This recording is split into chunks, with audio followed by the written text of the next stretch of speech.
எங்கிலும் இருந்து இந்த நிகழ்வை பார்த்து கொண்டிருக்கின்ற சன் தொலைக்காட்சி நேயர்களுக்கு அன்பின் வணக்கம்.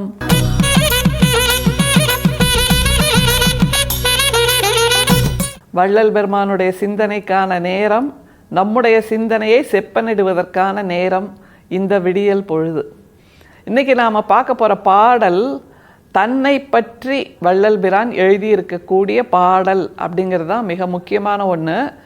இது துவக்க நிலையில் இருக்கக்கூடிய ஒரு பாடலாக இருப்பதால் மற்றவர்களோடு தன்னை ஒப்பீடு செய்து வள்ளல் பிரான் இதை கேட்குறார். இந்த மாதிரி ஒப்பீடு செய்வதுங்கிறது வள்ளல் பிரானின் துவக்க நிலைன்னு நம்மளால் குறிப்பிட்டு சொல்ல முடியுது. ஆனால் நம்மை பற்றி நினைக்கும் போது எல்லா காலத்திலும் 16 வயசுலேயும் நம்ம ஒப்பீடு செஞ்சுப்போம், 26 வயசுலேயும் ஒப்பீடு செஞ்சுப்போம், 36, 46, 56, 66, 76ன்னு எந்த வயதிலும் நாம் பிறரோடு நம்மை ஒப்பீடு செய்து கொண்டே இருப்பது தான் நம்முடைய வழக்கமாக இருக்கிறது. அதிலிருந்து மீண்டு வருவதே நாம் இல்லை. ஆனால் வள்ளல் பிரான் மீண்டு வந்துட்டார். அதுதான் இதில் மிக முக்கியமான ஒன்று. இன்னைக்கு பார்க்க போகிற அந்த பாடலில் எப்படி தன்னை ஒப்பீடு செய்து கொள்கிறார் மற்றவர்களோடு, அதை பாருங்களேன். அந்த ஒரு நுணுக்கமான ஒரு குறிப்பு இருக்குது.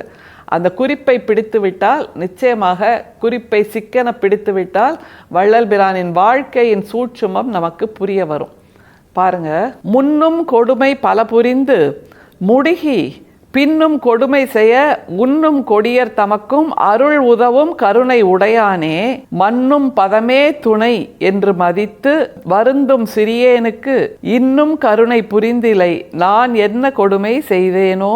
2327வது பாடலா வள்ளல் பிரான் இதை கொடுக்கிறார். அவரோட வழக்கம் என்ன தெரியுமா அப்படின்னு நம்ம ஒரு சிலரை பற்றி பேசுவோம். ஒரு கஷ்டம் மற்றவங்களுக்கு கொடுக்குறாருன்னா அதோட நிறுத்த மாட்டார்ப்பா. திரும்ப திரும்ப திரும்ப தொடர்ந்து கஷ்டம் கொடுத்துக்கிட்டே இருப்பார். எல்லா நேரமும் மற்றவங்களுக்கு எப்படி கஷ்டம் கொடுக்கறதுன்னு யோசிச்சுக்கிட்டே இருக்கிறது தான் அந்த ஆளோட ஒரே வேலை, தெரியுமா அப்படின்னு நாம் பலரை பார்த்திருக்கிறோம். பெண்களும் அது மாதிரி இருக்கக்கூடும். ஒருவர் சந்தோஷமாக இருக்கிறார்கள், மற்றவர்கள் வெற்றிகரமாக இருக்கிறார்கள், மற்றவர்கள் மகிழ்ச்சியாக தங்களுடைய கனவுகளை எல்லாம் நிறைவேற்றி கொண்டிருக்கிறார்கள் அப்படின்லாம் தெரிய வந்துடுச்சுன்னா உடனடியாக அந்த பலூனை எப்படி ஊசியால் குத்துவது அப்படிங்கிறதான் பலரோட சிந்தனையாக இருக்கும். வள்ளல் பிரானும் அப்படிப்பட்ட ஒருவரைத்தான் இந்த பாடலில் துவங்குகிறார். அதாவது ஒரு கஷ்டம் கொடுத்தாங்க, சரின்னு பொறுத்துக்கலாம். திரும்ப 2வது கொடுத்தாங்க, சரி கொஞ்சம் பொறுத்துக்கலாம். 3வதும் கொடுக்குறாங்க, 4வது கொடுக்குறாங்க, 5வது கொடுக்குறாங்க. இப்படி தொடர்ந்து மற்றவர்களுக்கு கஷ்டம் கொடுப்பதையே வாழ்வியலாக வைத்திருப்பவர்களை பற்றி வள்ளல் பிரான் ஆரம்பிக்கிறார். அவர்களோடு தான் தன்னை ஒப்பீடு செய்து கொள்கிறார். அந்த மற்றவர்களுக்கு கஷ்டம் கொடுக்கின்ற வாழ்வியலை வாழ்ந்து கொண்டிருப்பவர்களை பற்றி என்ன சொல்கிறார் நம்முடைய வள்ளல் பிரான்? அந்த வரிகள் பாருங்க. முன்னும் கொடுமை பல புரிந்து முடுகி பின்னும் கொடுமை செய்ய. இதுதான் ரொம்ப சுவாரஸ்யமான வரி. நேற்று ஒரு 10 கஷ்டம் கொடுத்தாருன்னு வச்சுக்கோங்க, முடுகின்னு ஒரு வார்த்தையை போடுறார். முடுகினா ஐயோ 10 முடிஞ்சிடுச்சு அடுத்தது ஆரம்பிக்கணுமே அப்படின்னு அவசரமா கொஞ்சம் கூட கேப் விடாம என்று அர்த்தம். சிந்தனைக்கும் இடைவெளி விடாமல் ஒரு கஷ்டத்தை செஞ்சு முடிச்சாச்சுன்னா அதிலிருந்து நாம் மீண்டு வந்திருப்போம். மீண்டு வருவதற்குள் நமக்கு அடுத்த கஷ்டம் வருது, அதுக்கு அடுத்த கஷ்டம் வருது அப்படின்னா எப்படிடா நாம் தலை நிமிர்றது அப்படிங்கிற ஒரு துன்பியல் சிந்தனை நமக்கு வந்துடும்ல. நமக்கு அப்படி வருது. அது கஷ்டத்தை கொடுப்பவர்கள், அவர்கள் இன்னும் எவ்வளோ தூரம் தங்களை வருத்திக்கிட்டு ஒவ்வொன்றா யோசிக்கிறாங்க. டிஸ்ட்ரக்டிவ் ஃபோர்ஸாக அவர்கள் இருப்பதே கூட கஷ்டமான வேலை தான். ஆனால் அதை தொடர்ந்து விரைவாக முடுகி செய்யக்கூடிய அந்த நபர்கள் அப்படின்னு வள்ளல் பிரான் சொல்லி தருகிறார். சரி, அந்த நபர்கள் இருக்காங்க, அவங்களுக்கு என்ன அப்படின்னு கேட்க தோணுதில்ல. அதில் தான் இருக்குது நம்முடைய வள்ளல் பிரானுடைய நுணுக்கமான பார்வை. அவர் எதை கவனித்து வச்சிருக்காருங்கிறத பாருங்க. முன்னும் கொடுமை பல புரிந்து முடுகி பின்னும் கொடுமை செய்ய உண்ணும் கொடியர் தமக்கும் அருள் உதவும் கருணை உடையானே. அப்படி இன்னைக்கு செவ்வாய்க்கிழமையா, இந்த நாளுக்கு ஒரு 50 கஷ்டம் கொடுக்கணும்.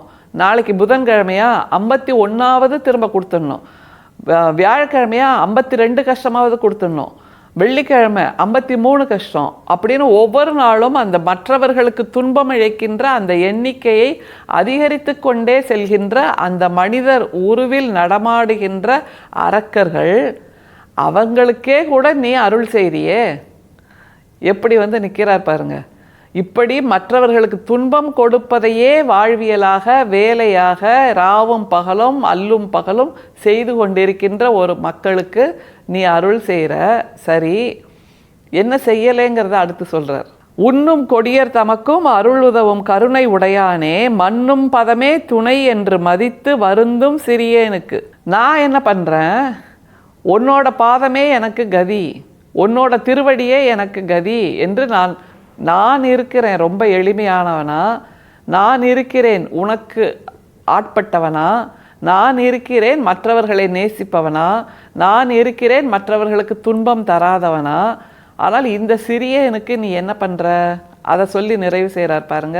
மண்ணும் பதமே துணை என்று மதித்து வருந்தும் சிறியனுக்கு இன்னும் கருணை புரிந்தலை நான் என்ன கொடுமை செய்தேனோ. இதுதான் மிக முக்கியமான வரி. நான் என்ன கொடுமை செய்தேனோ. ஏன்னா இந்த உலகம் கொடுமைகள், துன்பங்கள், பிரச்சனைகள், சூழ்ச்சிகள் என்று சொல்லுகின்ற அந்த பட்டியலில் இருக்கக்கூடிய எல்லா துயரங்களையும் ஒரு சிலர் மற்றவர்களுக்கு செய்கிறார்கள். அவங்களுக்கெல்லாம் நீ ரொம்ப அருள் செய்கிற. ஆனால் நான் உன்னோட பதமே கதியாக இருக்கேன், உன்னோட பாதமே கதியாக இருக்கேன், உன்னோட திருவடியே கதியாக இருக்கேன். ஆனால் எனக்கு நீ எந்த அருளை செய்ய மாட்டேங்கிற அப்படின்னா, அவர்களை விட, அந்த மிக கொடுமை செய்கிறார்கள்ல, அவங்களை விட நான் என்ன கொடுமை செய்தேன்? இது ஒரு நியாயமான கேள்வி தானே. ஆனால் பொதுவாக நாம் இப்படி கேட்போம், ஒய் மீ அலோன் அப்படிங்கிற ஒரு கேள்வி நம்ம எல்லாருக்குமே வரும். ஒரு கஷ்டம் நமக்கு வருதுன்னா எனக்கு மட்டும் தேர்ந்தெடுத்து கடவுள் இந்த கஷ்டத்தை கொடுத்துருவார்ப்பா, அவருக்கு வேலையே எனக்கு திரும்ப திரும்ப கஷ்டம் கொடுக்கறது தான் அப்படின்னு நம்ம சொல்லுவோம்ல. அதே கேள்வியைத்தான் வள்ளல் பிரானும் கேட்கிறார். ஆனால் இப்படி கேள்வி கேட்பது என்பது அவருடைய மனத்திடம் அவர் கேள்வி கேட்கிறார். ஏனென்றால் அந்த மனசு தான் அவரை திரும்ப திரும்ப திரும்ப திரும்ப ஒரு தேடல் பயணத்தில் தள்ளி அதன் மூலமாக வடலூரில் கொண்டு அவரை நிலைநிறுத்தியது, சத்திய ஞான சபையில் அவரை நிலைநிறுத்தியது. ஆனால் எந்த ஒரு துன்பமும் நம்மை வற்புறுத்துவதற்கல்ல, நம்மை புடம்போடுவதற்கு என்று நாம் புரிந்து கொள்ள வேண்டும். அதன் மூலமாக அடுத்த நிலைக்கு நாம் பயணப்பட வேண்டும், அடுத்த நிலைக்கு நாம் உயர்ந்து கொள்ள வேண்டும், அடுத்த நிலைக்கு நம்முடைய மனதையும் உயர்த்தி கொள்ள வேண்டும். தங்கத்தை நெருப்பிலிட்டு தான் புடம்போடுவோம். அது மாதிரி நம்முடைய வாழ்க்கையிலும் நம்முடைய சிக்கல்களால் தான் நாம் புடம்போடப்படுகிறோம் என்பதை புரிந்து கொள்வதற்காக வள்ளல் பிரான் நமக்கு கொடுத்த ஒரு காலை பாடம் இந்த பாடல். நிச்சயமாக இந்த பாடத்தை நம்முடைய வாழ்வியல் பாடமாக மனதில் இருத்தி வைத்துக் கொள்வோம், மனதில் இறுக்கி பிடித்து கொள்வோம். அருட்பெரும் சோதி, அருட்பெரும் சோதி, தனிப்பெரும் கருணை, அருட்பெரும் சோதி. மீண்டும் சந்திப்போம். நன்றி, வணக்கம்.